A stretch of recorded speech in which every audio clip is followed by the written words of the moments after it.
Thank you. Thank you so much for being here. We are going to move quickly because I know we were in a race against the weather, but that's not going to stop us from having a great time. Thank you so much for being here.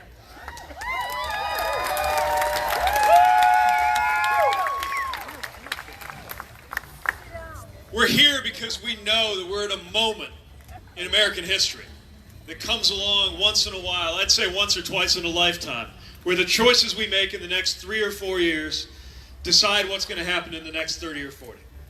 And we have a responsibility to rise to that moment by acting according to our values, by organizing a politics that's not about just what's going to happen in the next political moment or who's going to look good on cable or what's happening in the Washington show, but that our values are at stake.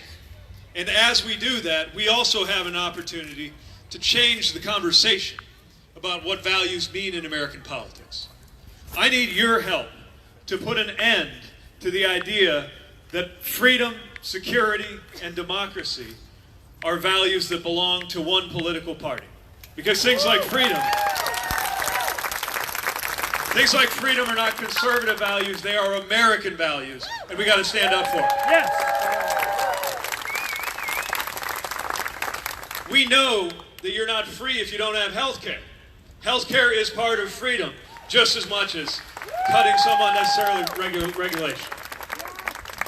We know that you're not free if you're making $7.25 an hour and you're not able to build a living out of that, let alone raise a family. That's freedom at stake. Correct. You're not free as a woman if your reproductive health care decisions are being dictated by male politicians.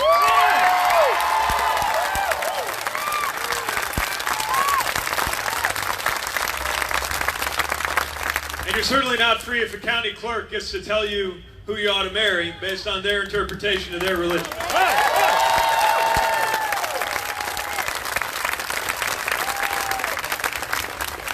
We know that freedom comes by way of organization. Freedom comes by way of education, which is why we honor our teachers and why the next president ought to put in a Secretary of Education who actually believes in public education.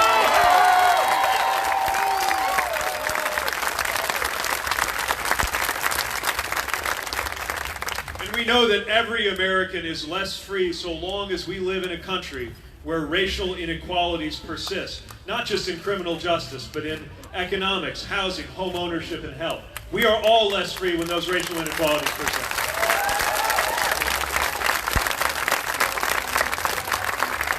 It's why we put forward a plan as ambitious as the Marshall Plan that rebuilt Europe. We need a Douglas Plan to help rebuild Black America and make things right.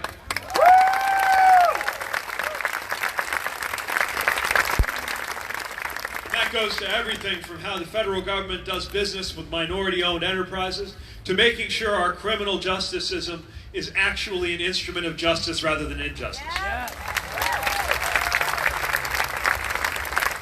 We're living through this right now in South Bend, where our whole community is grieving in the wake of a police shooting that claimed the life of a black man in our city.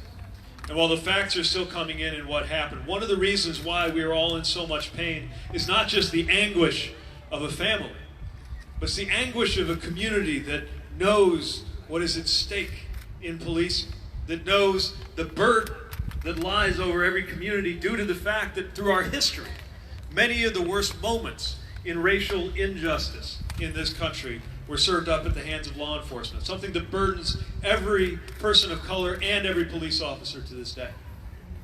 I want to live in a country where a black person and a white person feels the exact same thing when they see a police vehicle approaching, and that thing they feel is safety.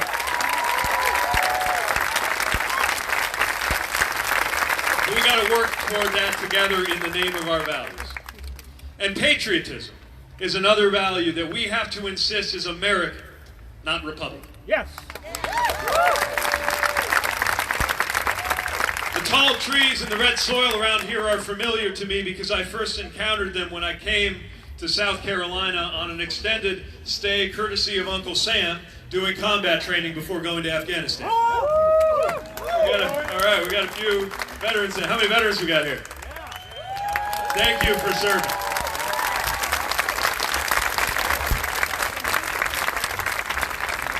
I think veterans recognize what's at stake in national security, and we also know that there's a lot more to security than things you can deal with just by putting up a wall from one coast to the other. That's not going to help us with cybersecurity or election security. It's not going to help us deal with the security challenges posed by something like violent white nationalism that has claimed lives from Charleston, South Carolina to San Diego, California. That's national security.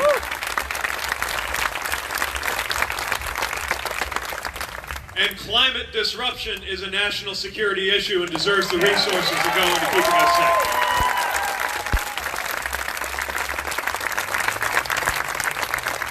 Now let's talk about democracy. Because in America, we like to believe that we are a democratic country. But we're not a democracy if districts are drawn where politicians get to choose their voters instead of the other way around. We're not a democracy if dollars can outvote people because we lack real campaign finance law. And I think in a democracy, we ought to see to it that voters from South Carolina to Indiana are heard, whether our state is deep red, like ours, or blue, by simply arranging our presidential elections so that we give the presidency to the person who got the most votes across this country. That's what democracies do.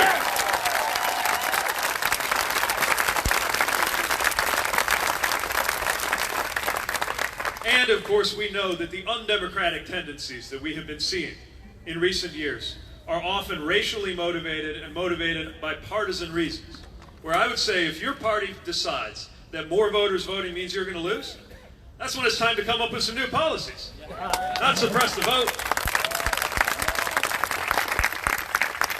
Now, in just a few days, you're going to see a couple dozen Democrats over the course of 2 nights debating. And it's going to be great. We can't wait. I'm starting to practice. Get ready. We're not having somebody play all 9 of the others. It'd be too complicated. But what you're going to see is that we all share pretty common and similar values in the Democratic Party. I think the question on so many voters' minds is, how are we going to win? We cannot take 4 more years of this presidency. No. So we've got to win. There's no options. And here's how we do it. First of all, we remember that most Americans are with us on the issues. They're with us on raising wages. They're with us on protecting health care. They're with us on education. They're with us on immigration. They're with us on guns. Whether you hear that or not in the media, it's true. 90% of Americans think we ought to do universal background checks, and Congress can't get it done.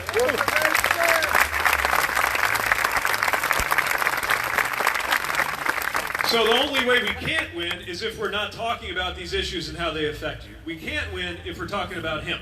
Because if we're talking about him, we're not talking about you.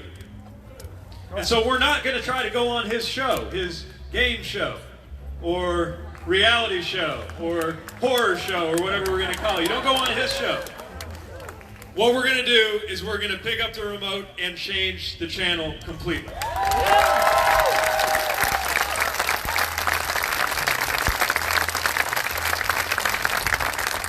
Feeling a couple little drops, and I don't want to be talking at you the whole time we have together, so let's take advantage of our time and have a bit of a conversation.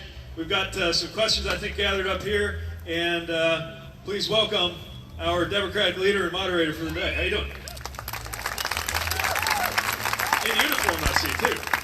Awesome. Look at this well-dressed gentleman. Thank you so much. Thank you, Mayor Pete. All right, so we'll take a few questions. First question, what's your plan for stopping climate change? What part does overpopulation have on climate change? Thank you. And is our questioner here? Somebody remember writing that question? We get a name on there? Or, Question from Greg. Greg here? Oh, there you are. What? Oh, all the way back there. Oh, thank you for your question. Like I said, climate change is a national security imperative. We've got to act. And what we know is we got to have carbon pricing, but we can do it in a way that it is rebated out to the American people, and we do it in a progressive way so most people are made economically better off than before. We know we got to invest in renewables. And we got to invest in carbon storage and energy storage. And here's something no one's talking about. We got to invest in rural America as part of the solution on climate instead of just telling them they're part of the problem. Some researchers believe that you can take the soil, it's scientifically shown that the soil in this country and around the world has enough ability to store carbon that it would be the same as all the carbon that's put out by the entire global transportation sector, if we can figure out the technology to do it. So to me, that sounds like a pretty good use of federal R&D dollars. So we're going to do that. We're going to rejoin the Paris Climate Accord, which we never should have pulled out.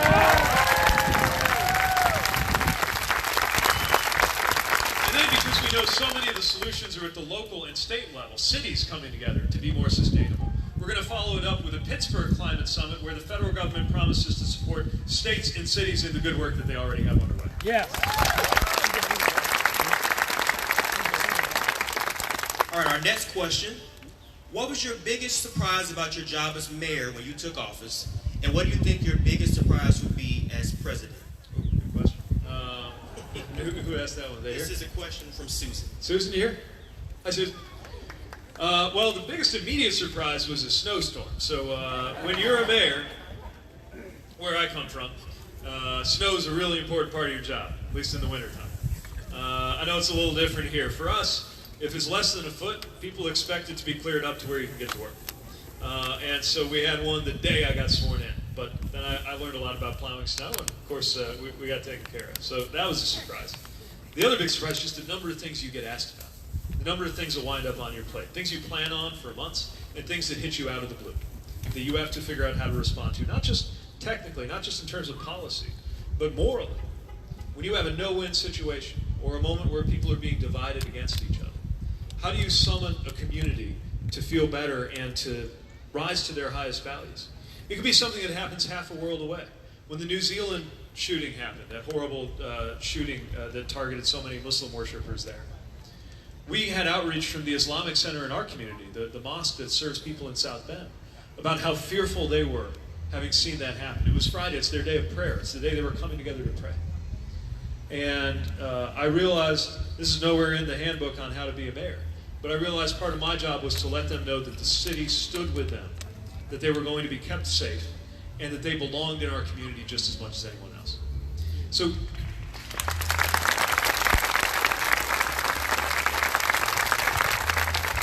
there's going to be no shortage of surprises confronting the next president. Hopefully a few of them are in the form of good news, but usually the good news isn't what goes to the president's desk for a decision.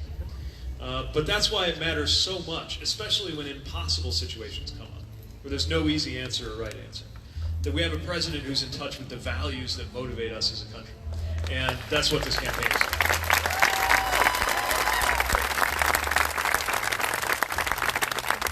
All right, our next question is from Ashley from Georgia Southern University.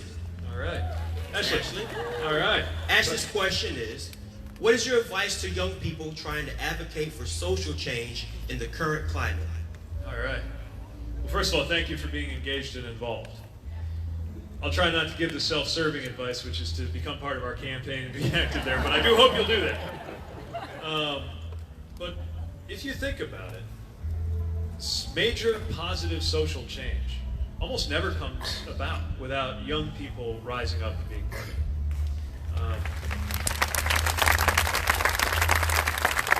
You don't even have to be old enough to vote to make a difference. I've seen votes go differently in city council meetings because a few high school students came and said, you ought to do it this way and not that way. But also major moments of progress in the life of this country, like the civil rights movement, so much of which was students being organized.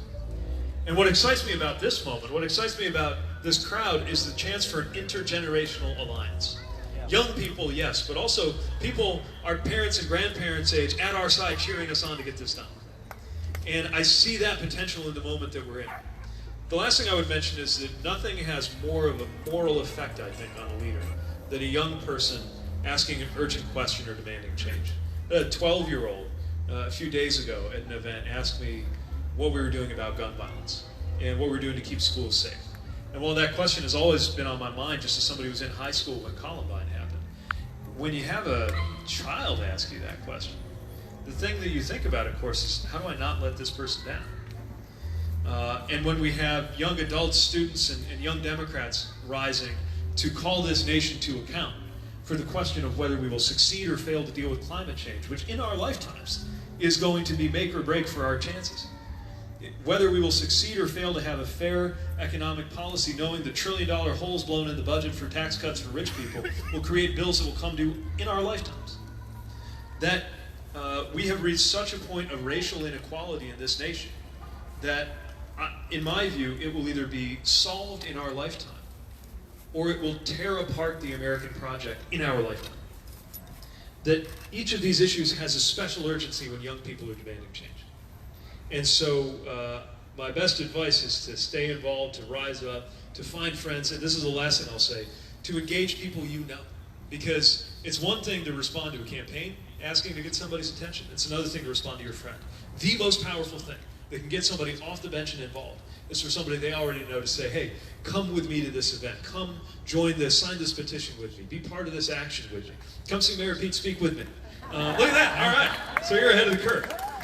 It's the most powerful thing, and so much in this country's future depends on whether enough young people reach out to their friends and say, come vote with me on election day. I have over 20.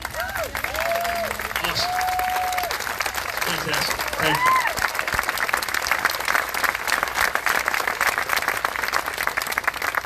Our next question comes from Peter. Peter's Good name. question is, what will be your foreign policy towards Iran, and how would you de-escalate the current situation without war? Thank you. Where's Peter? Thank you for your question. You know, when I left Afghanistan 5 years ago, I thought I was one of the very last troops turning out the lights. And it's been